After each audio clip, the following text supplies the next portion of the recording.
এবং স্থানীয় সরকার নির্বাচন মানে ওয়ান আফটার ওয়ান, যেমন এক মাস আপনি রাখতে পারেন যে স্থানীয় সরকার নির্বাচন হবে। কোনো কোনো দল প্রস্তাব দিচ্ছে, আমরা এটা ভেবে দেখছি যে স্থানীয় মানে এই তত্ত্বাবধায়ক সরকারের মেয়াদ 4 মাসের জায়গায় 6 মাস হতে পারে কিনা এই স্থানীয় সরকার নির্বাচনে দেওয়ার ক্ষেত্রে। এই ব্যাপারে এখনো আলোচনা হয় নাই, কিন্তু স্থানীয় সরকার নির্বাচন দল নিরপেক্ষ সরকারের অধীন হওয়া উচিত, এই ব্যাপারে আমরা একমত আছি।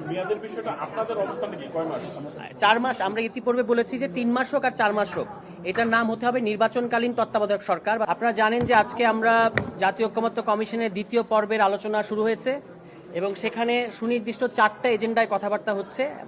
একটা এজেন্ডার আলোচনা ইতিমধ্যে শেষ হয়েছে এবং আপনারা ধরতে পারেন যে একটা সিদ্ধান্তে বা সবাই একটা কনসেনসাসে এসেছে, সেটা হচ্ছে 70 অনুচ্ছেদের ব্যাপারে। এটা আপনারা জানেন যে কমিশন যে সমস্ত বিষয় নিয়ে আলোচনা করছে তার মধ্যে এটা খুবই ভাইটাল একটা ব্যাপার এবং প্রত্যেকটা রাজনৈতিক দলেরই এই ব্যাপারে খুব তীব্র মতামত আছে।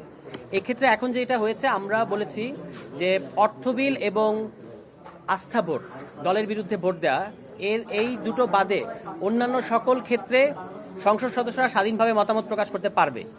আমরা বলেছি যে এটা সংবিধান সংশোধনীর প্রযোজ্য হওয়া উচিত হবে না। তার কারণ হলো এই সংবিধান সংশোধনী এবং যখন 70 অনুচ্ছেদ একসাথে কাজ করে তখন আসলে এমন সব সংশোধনী দলগুলো আনে যার মধ্য দিয়ে বাংলাদেশ রাষ্ট্রে ইতিপূর্বে অনেকগুলো সংকট তৈরি হয়েছে। এই কারণে সংবিধান সংশোধনীর ক্ষেত্রে দলের পক্ষে থাকাটা বাধ্যতামূলক হবে কিনা একটা সংসদ সদস্যের জন্য, এটা আরও আলোচনার দাবি রাখে।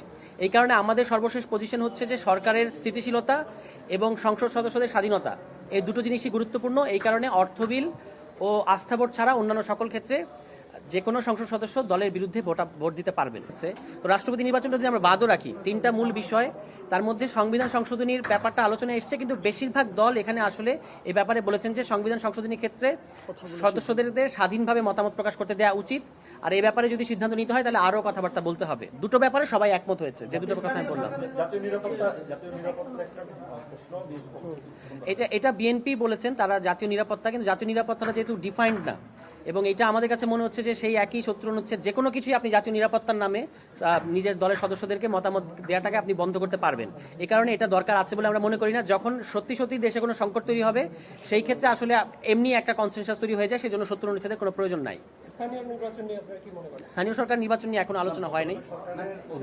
তত্ত্বাবধায়ক সরকার অধীনে এটা আমরা আগেও বলেছি যে এটা যে কোনো দল নিরপেক্ষ, যেমন জাতীয় নির্বাচন যেহেতু দল নিরপেক্ষ সরকারের অধীনে হোক, এটা সবাই চায়। স্থানীয় সরকার নির্বাচনও যদি দল নিরপেক্ষ সরকারের অধীনে হয় সেটা ভালো হবে, কিন্তু আরও কিভাবে টেকনিক্যাল দিকগুলো এগুলো নিয়ে আমাদের আলোচনা করতে হবে। আপাতত আমরা নীতিগতভাবে এটার সাথে একমত আছি যে এটা